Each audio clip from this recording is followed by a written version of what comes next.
Welcome to another episode of Tell Me More. My name is Luke Stair, and today we have Katie Reed Hodges and Tanner Watson in the studio. It's a great episode, and we hope you enjoy it.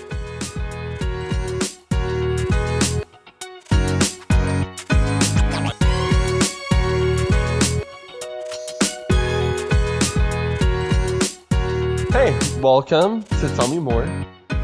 Dr. Wiles is on study leave, so today, in case you're not watching, you can hear the wonderful Tanner Watson. Greetings. Welcome. Whoa. You started that quick. You said, hey, I was not expecting. Can I, for those that are only listening and not watching, today in the studio, one of these things doesn't look like the other. And not because I'm a lady in the studio, but y'all have like the exact same shirt on. I thought you were going to talk about how you and Luke both have long hair and I do not have long hair. Okay, and now Luke, what is different about you? I'm not wearing glasses. Oh, there you go. There it is. There you go. So we all have a tie that binds, but the most obvious is that I am wearing a dress shirt because I am the minister of congregational life and the pastor's out. So if anything important happens, I gotta look like I'm supposed to, be an authority in your life.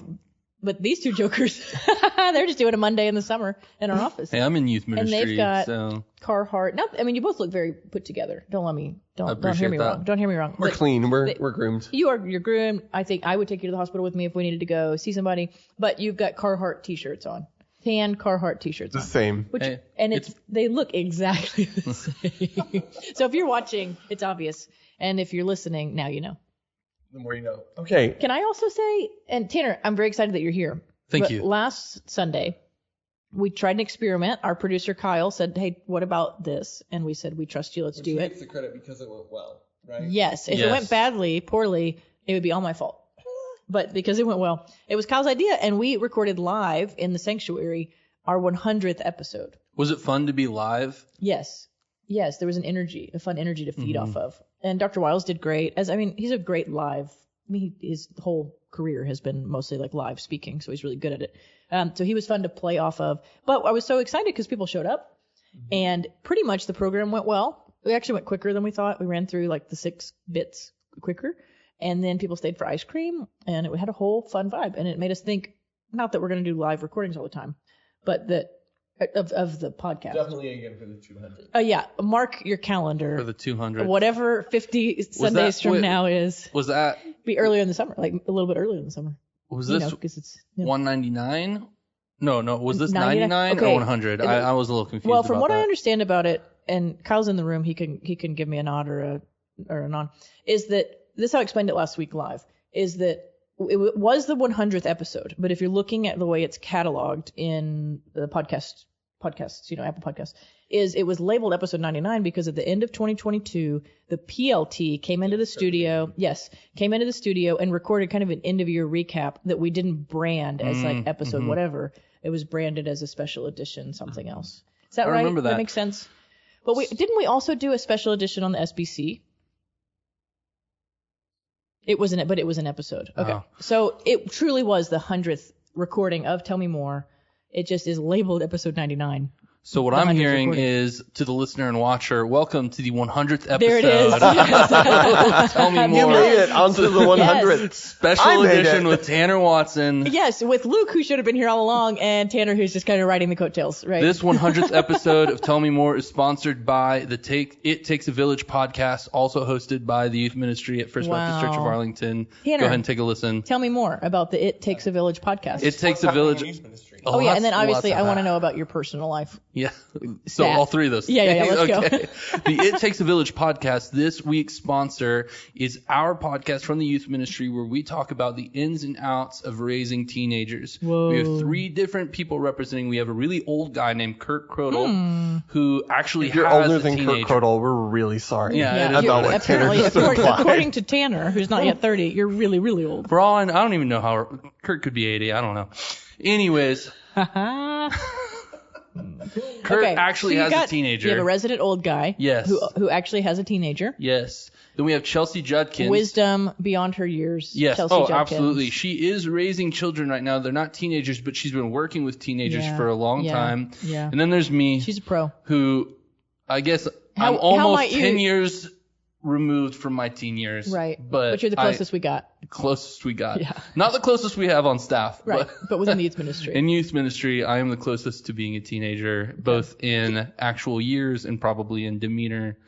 And is energy. appropriately removed from his teen years. Oh, absolutely. Yeah, let's hope so. To my credit, I've been in youth ministry in different contexts for a while. Yeah. I have a master's degree. Yeah, all of it. I'm legit, he says. And y'all talk about issues that are pertinent to youth parents. Absolutely. We've talked about using cell phones. We've talked about the different adults you need in your student's life. And it's all kinds of different stuff. And we're continuing to release episodes in a irregular schedule, but it's happening. So It Takes a Village, found wherever you listen to podcasts. It is a really fun podcast to listen to. It's a lot of fun. Y'all are a good trio. Oh, we have a blast. Oh, good. We have a blast. I love that. In youth ministry what's this going on in summer, youth ministry? all kinds of stuff. We've done camp. We just wrapped up our Serve the City week. Weekend. We served at Mission Arlington. We went to the Arlington Life Shelter. We went out to Wycliffe and learned about Bible translating, specifically how AI plays into modern biblical translation, which is very interesting. Yeah. We also worked with just different cultures. We went to Asia Times Square and just experienced different foods and how that plays into just the demographic here in Arlington. Cool. Funny enough, the Times Square of all of Asia is right here in Grand Prairie, if you didn't know that. Asia Times Square. You just keep going on Pioneer Parkway. Yeah, it's right there. Yeah. You don't have to go too far east on Pioneer Parkway to experience a lot of different cultures. It's awesome. really cool. Yeah. It's actually a really cool part of what it means to live in Arlington. Luke's favorite It is. pie place is just... It's just a stone's throw away. Get right over Collins, and there it is, right? Yeah. There it is. So good. Real Thai. Real Thai. Not This our episode's sponsor, Real Time. Not our I think we need to sponsor. talk about what we mean by sponsor, because there's no... There's no money. There's no no money in involved. this, and I am frustrated by that. But it's a lot of fun. Also this summer, we're continuing to do pool parties. We have 2 left this summer, one this I love month a in good July. party. And then at the end of the summer, in August, we'll have another pool party. It's actually a dual pool party and baptism service. So all the students who have made life-changing professions of faith this summer, we're going to baptize them all as one big student ministry event. And it's going to be awesome. We're going to do it on Lake Arlington, not in the lake, because we don't know about water Safe. quality. Yeah. Is it safe in August? It's a great question. But we're also doing Monday night Bible studies. The youth team that goes to Slovenia is going to leave on the 12th of July. That's coming quick. It's a busy summer in youth ministry. Yeah. That's for sure. Have Okay. fun. And you have been on the podcast before, but you have some. We think it's about a year ago. That's Yeah. what we think. Give or take. Best we can tell. You have some personal life updates. Tell us everything. No, I've had my truck since before the podcast. I thought that's what you're. I got engaged. Oh, yeah, that. Much more exciting than a new Who truck. cares about your truck? Actually, it's a good truck. That's a great truck. Yeah. I got engaged to the love of my life, Delaney Andrews, soon to be Delaney Watson. Okay, so I didn't know that this was a thing, but someone has already approached me from our congregation asking if they can throw me and Delaney a shower, and I didn't know that was a thing. That's so great. This is a honestly- loving and supportive congregation. Absolutely. I've never been to a wedding shower, so I don't know what that means. Well, traditionally they're for the ladies, okay, but in modern era, there's a lot of couples co-ed stuff. Well, here's to learning. But Yeah. if I may, Yes, Delaney's wonderful. She is. If you're in our church, you haven't met her. She's around occasionally. We'll probably be around more. Definitely. You did not meet her at our church, although did she not. is a church goer. Yes. She is. But she may wander this way now that y'all are engaged. Definitely. But one of my memories of her is on Easter Sunday, our contemporary service was full to the brim, and we're figuring out what to do. And okay, let's grab some chairs. And Delaney in her Easter Sunday dress just starts grabbing chairs. Yeah, not a church member. Not a and church, walking right? them into the sanctuary. Yeah. So that is, And you're like, she gets it. that's Right. the kind of person Tanner a has servant. chosen to marry, and has chosen to marry Tanner. Yes. Yeah, that's the most surprising part. Seriously. No, she seems really cool. Tough sell. We all seem to really like her, and we're excited for y'all's future together. We are. And she's commented just about like how welcome she's felt good. coming to our church. That's good. That's good. We want people to feel that way no matter what, but certainly if they're, seriously dating one of our ministers, that's important. So, well, we look forward to getting to know her more and celebrating with y'all along the way. An engagement's time. fun. A wedding's even more fun. Absolutely. So, it's great. Yeah.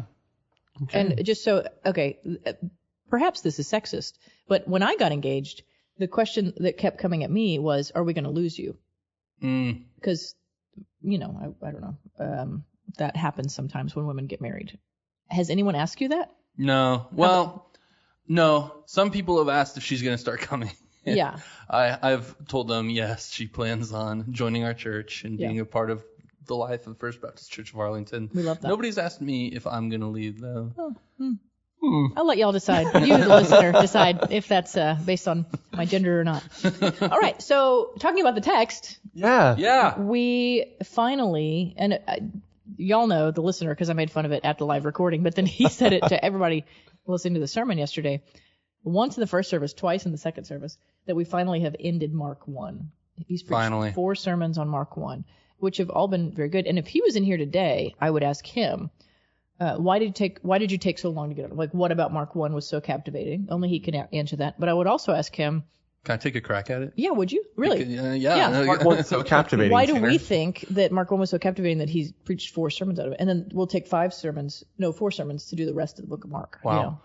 So Mark is the shortest gospel. Yes. And it's probably the easiest to read in one sitting if you happen to do so. I know Connor Torrealba, our college minister, actually put together a document that says, like, at an average reading speed, this is how long it takes to read every book of the Bible. Oh, yeah. Because you speculated in here for Mark. How long did you think? 30, 45 minutes. It's if you're focused. It's like 600 verses. I learned to read pretty recently, so it actually takes me a lot longer than that. Yeah. But focus is not your.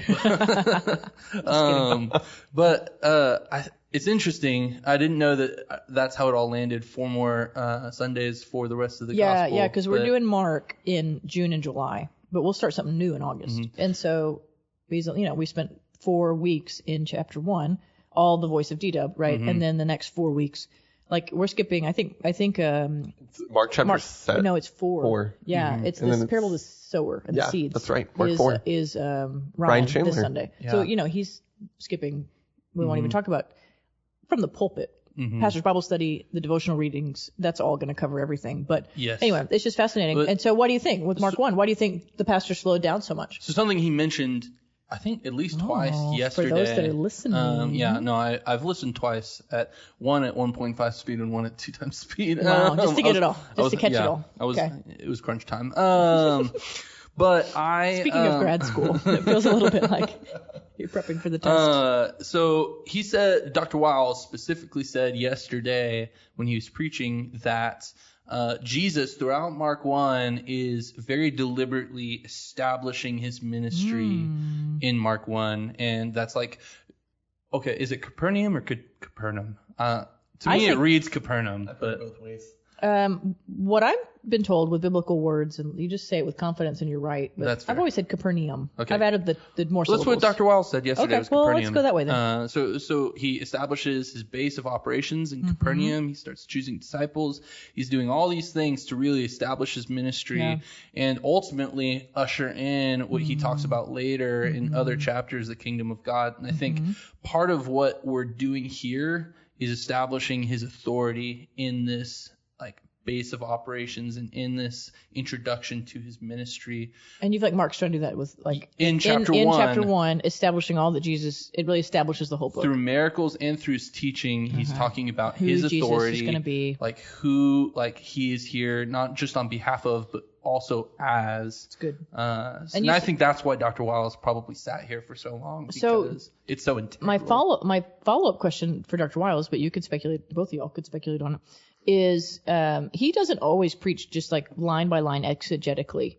He does more thematic, or he actually goes through several different styles when he's preaching. But I don't always see him just go line by line exegetically. But yesterday he sure did, and so I would ask him, what about this text made you want to do that?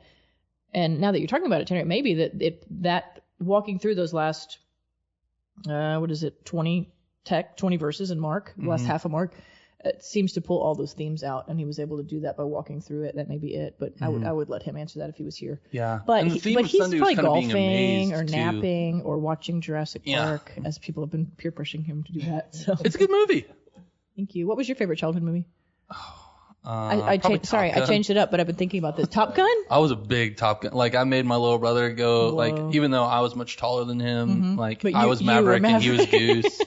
And we had, like, a cardboard, like, this is for Halloween, by the way. That was the, not just, yeah.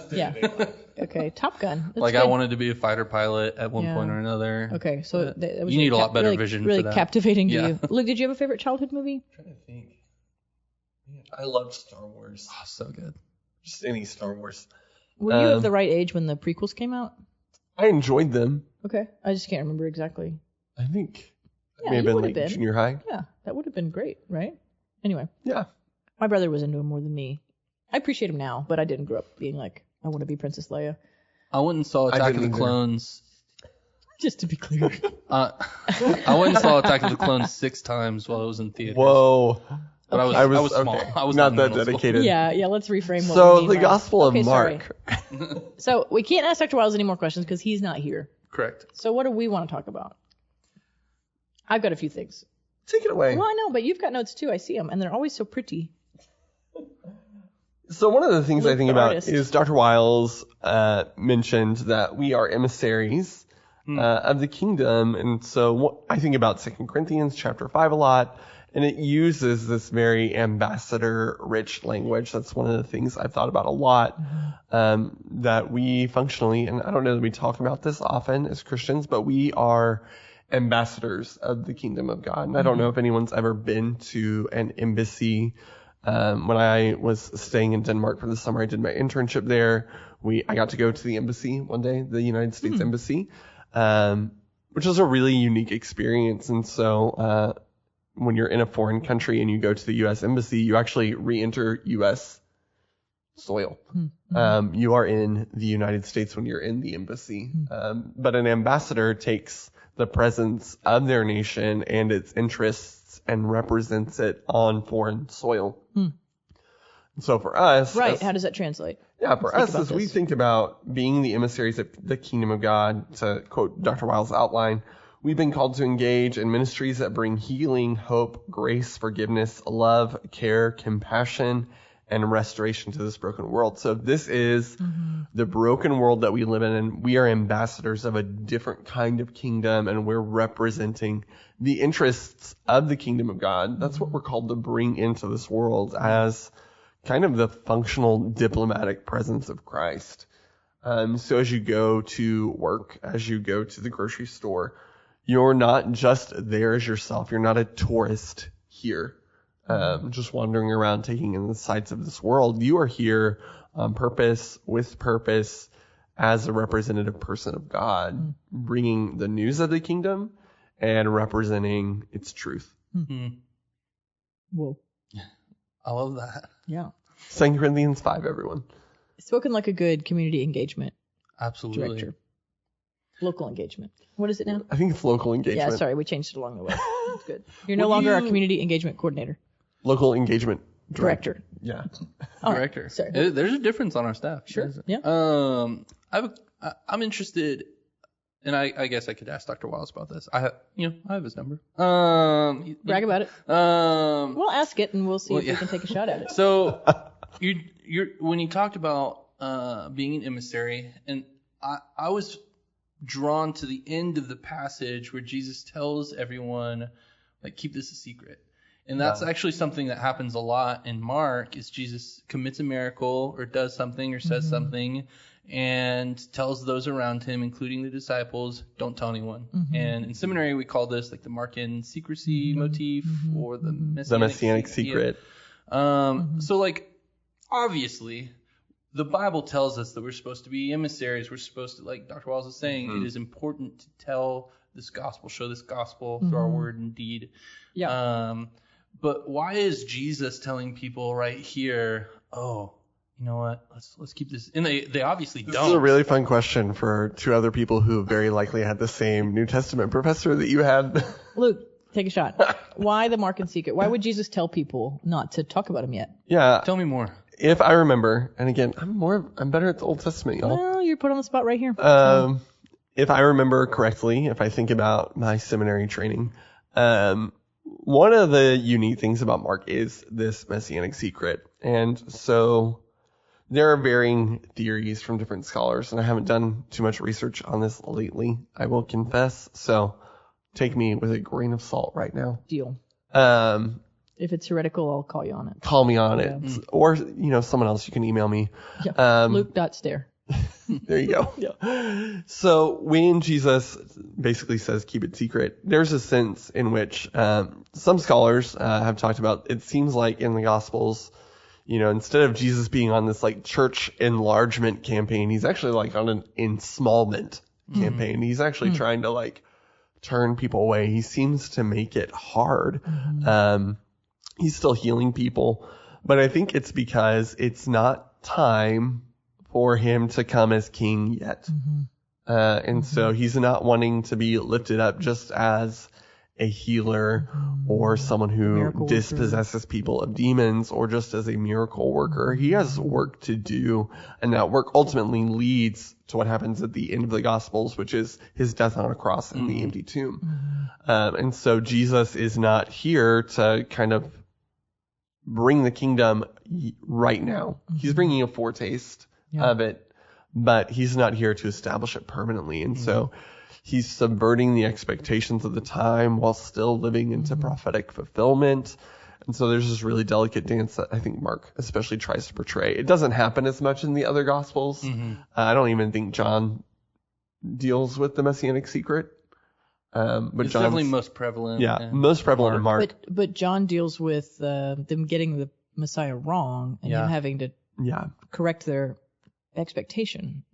Which you could argue is why in Mark. Why the secret. Yeah. So Jesus is not yet ready to let the word out because he's not established himself yet. And there are a lot of unique features about Mark. So when you read Mark, when you read it as narrative, it's really important to recognize that each gospel writer has a unique literary style, and that style comes out in different ways. And when you start to recognize it, it actually helps you understand the meaning of the text better. So there are scholars call them, I think, pericopes. The more informal language would be Markan sandwiches. Yes. Yeah. Yes. So, and you both know what Markan sandwiches are. Well, you start a story, and then you add something else in the middle, and then you finish the story. Yeah. So, in Mark, you'll often notice that like Jesus does a thing or says a thing. There's something in the middle, and then it's the conclusion to the first thing that he did or said. But so you need to pay attention to the middle. You really need to pay attention because it's actually the meat that helps you understand what's happening at the beginning and the end. Yeah. So like when Jesus takes more than one time to heal the man born blind, he spits, something else happens. The disciples, who are you? We don't really get it. And then he finally fully heals the blind man. That's an example of this Markan sandwich or these pericopes that happen. So this episode of Tell Me More is sponsored by Baylor University's George W. Truett Theological Seminary. Once again, just the idea of sponsorship. I just want to get it clear. We are not receiving any money. The knowledge that you just used actually the opposite. Was sponsored. The opposite. Our church gives. Yeah. Let me rephrase it. We love Baylor's Truett Seminary. We do. We're very thankful for it. It formed us. But they are not sponsoring us. No. But we love that. I'll stop. I'm open to that. I had another one locked and loaded. We could try something like this post. This podcast is sponsored by the Good Day Cafe at First Baptist Arlington, which means like maybe we could get a free sandwich or something. We'll work on that. Yeah. Otherwise, we're just naming stuff we like. Yeah. Naming stuff. Our producer Kyle is shaking his head. He's shaking his head. He's going to have to do a lower third every time I say something like that. Yeah. It's like a little asterisk. This is actually not sponsored at all. So. Oh, yeah. I had a few questions, thoughts. Bring them on. Well, a few things. I thought Dr. Wiles kind of got rolling at the end. It's a good thing. I don't mean that negative at all. But there were a lot of cheers. If you haven't watched the sermon yet, clapping. Yeah, especially the second service, because he was addressing a pain point, I think, for us in a real life issue. That's always, it's good if any sermon addresses that. But he talked about just this. Right now, we're in a really interesting spot And he talks about the disciples trying to get Jesus to do what they want him to do, right? In the Mark story about healing, right? And Jesus, you got to go X, Y, Z. And so he kind of paralleled that with how we in our culture do that all the time. That we tell Jesus, hey, you've got it over here. Like this thing needs attention, and you need to do this, this, and this. And I mean, we could think about other stories in the Bible where Martha has an embarrassing moment where she says, hey, Jesus, tell Mary to get off her booty sitting with you and come help me clean, and he corrects her. And so we've got a lot of examples of people thinking that they're on Jesus' side, or better yet, that Jesus is on their side. That they've gotten Jesus on their side. And it really ends up embarrassing for them. And so I think there's a lot to think through in here about, obviously start with ourselves, how we do that, but obviously how like the American Christian Church is tempted to do that. Yeah, and to think that we know how we ought to display God's power or tell Jesus or God that they need to be on our side or on our issue, and how we can corrupt that if we're not careful, and it can certainly water down and corrupt our mission in the world and our witness to the world. And so I think it's a good moment, but you saw Dr. Wiles say it pretty clearly, but then obviously addressing, I mean, the subtext is the debates from this week, which was sad for us all.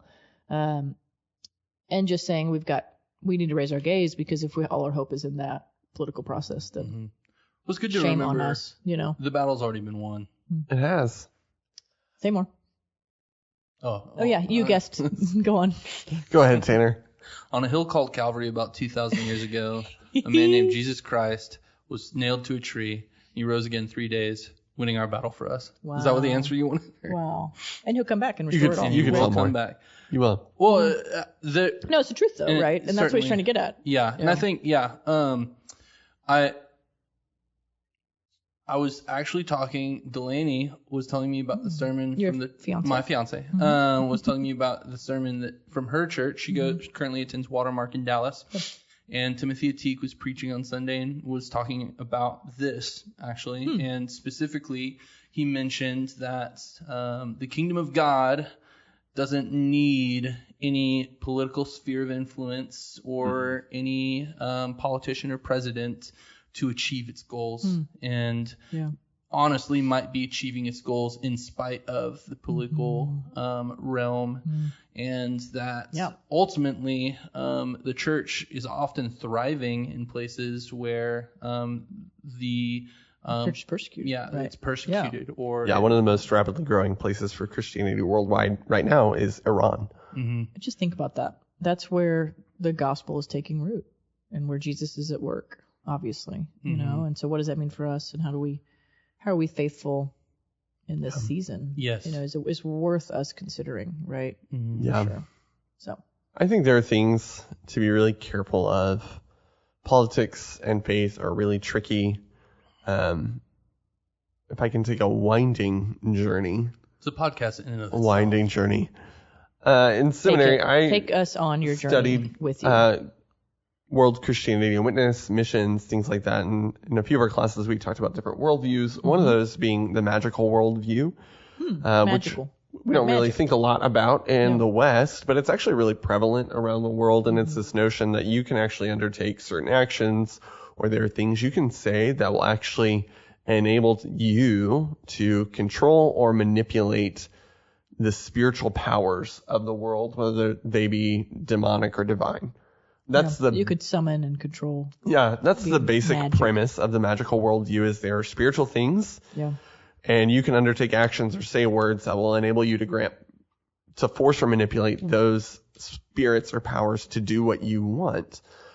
Any time that we think we can tell God what to do, or invoke him to our side, to our cause, on our behalf, and exert some level of control or manipulation over God, we are actually becoming practitioners of magic. Interesting.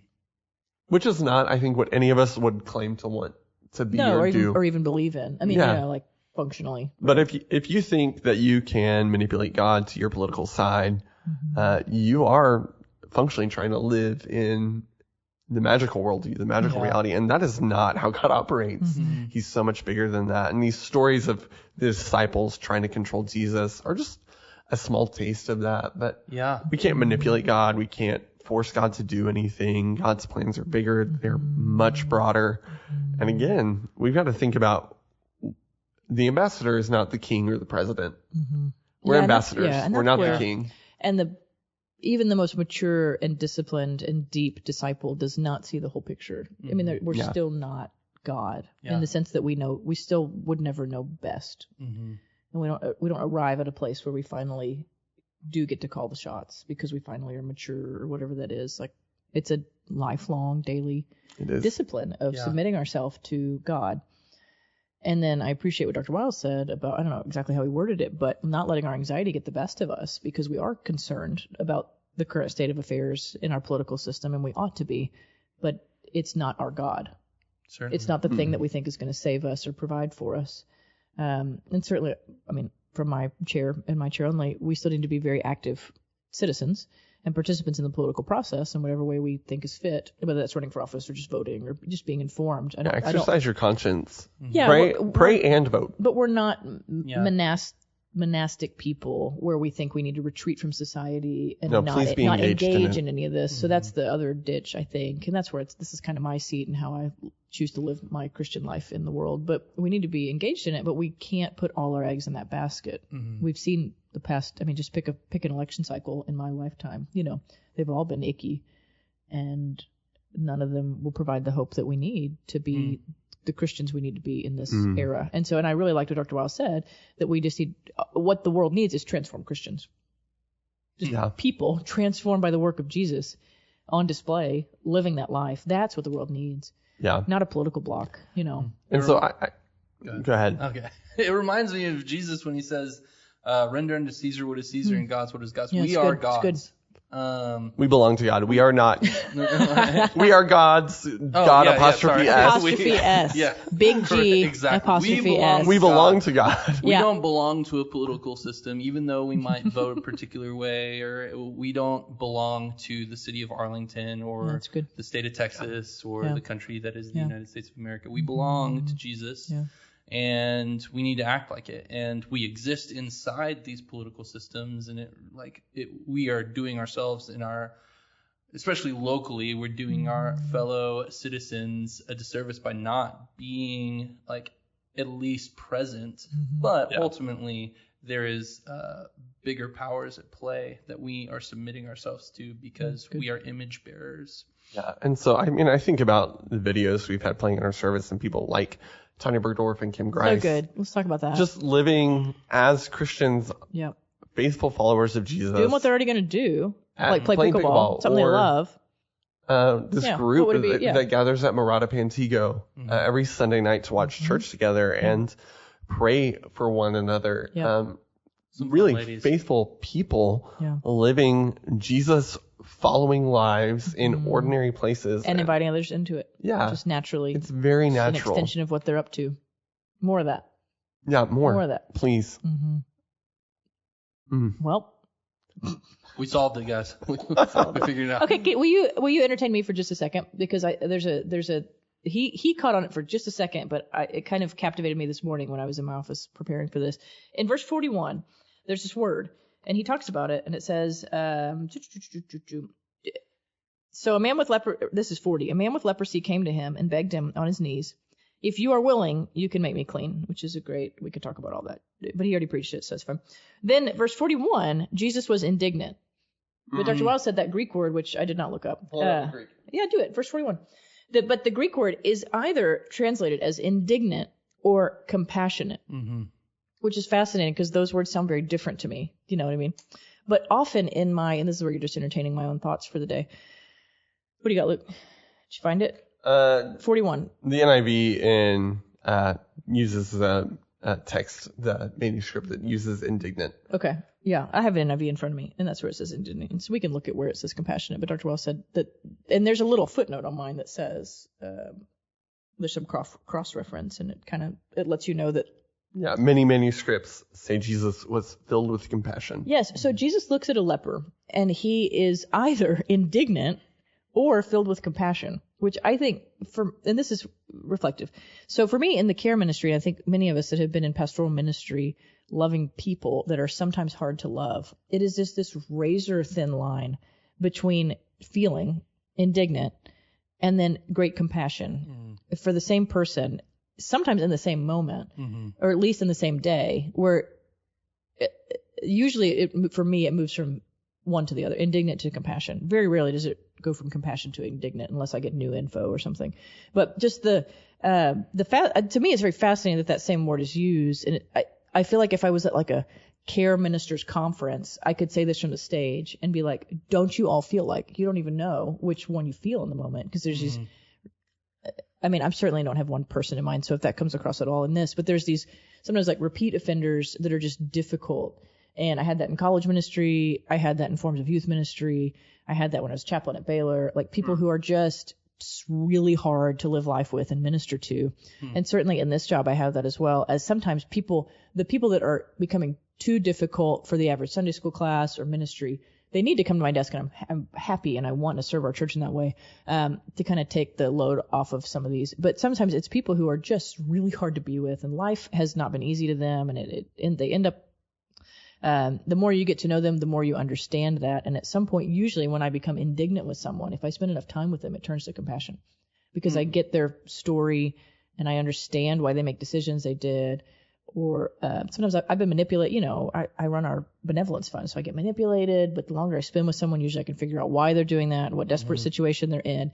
And I just was very captivated this morning thinking about, now this is just biblical interpretation. I don't know the root of that Greek word and why it's complicated, but that this leper would, reach out to Jesus, and we're not sure whether he was really indignant toward him or compassionate toward him. All we know is what he did. And then he went and loved him. Well, and the indignance could come in because this man openly defies Jesus' orders to not tell anyone. Yes, we do know that. And so this is when the large throngs of crowds become a problem. Yeah. And you can, I think we could all kind of exegete it the way we want to go, but I think there's an encouragement for me today in this, or a lesson, or just a thought, a devotional thought for me about just that weird kind of hand-in-hand relationship for when we shepherd people, when we care for them, between an occasional just indignancy, to be confessional to y'all, and then it quickly usually turns to compassion once you get to know someone and their story, or just have the heart of God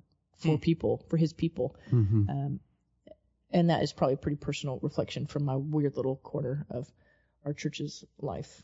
My friend Austin Fisher will tell you that typically the more you get to know someone, even if it's the most annoying person in your life, the easier it is to love them. Yeah. And that God knows us better than anybody, infinitely. So, So how easy is it for God to love His knows creation? us fully, loves us fully. Isn't that crazy? It is. Yeah. Well, this week, with that, live fully in the love of the God who knows you fully. Yeah. Yeah. Okay. Well, there you go. That's a good closure. Luke. Tanner, thank you for being here. Absolutely. Thank you all for having me. It was so fun. It Can I do a plug real quick? Do a plug. Hey, if you're listening, this Wednesday, I have the privilege of teaching Pastor's Bible Study at noon. Noon? Yeah, that's when it happens. Yeah, it goes live at 12:30. Yes. 12:30. We start eating at noon. Tanner, is this your first time teaching Pastor's Bible Study? It is. We're excited. Whoa. An honor. We're excited. Good. We're going to be in Mark. So yeah, surprise, we'll be in Mark. So we'll see y'all there. How exciting. It'll be It's going to be great. And then next week? Yep, you got it. Ryan Chandler will be preaching and will also join us on the podcast. So we're looking forward to it. Prepare for hijinks. Ryan Chandler. Prepare for hijinks. Okay, thank you all. See you next week. See ya. See ya.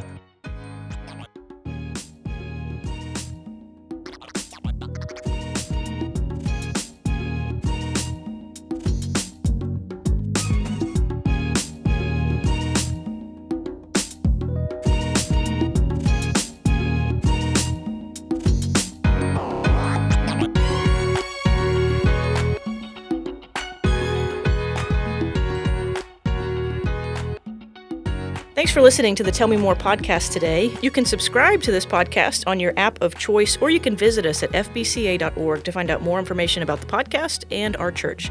Thanks for listening. Have a good day.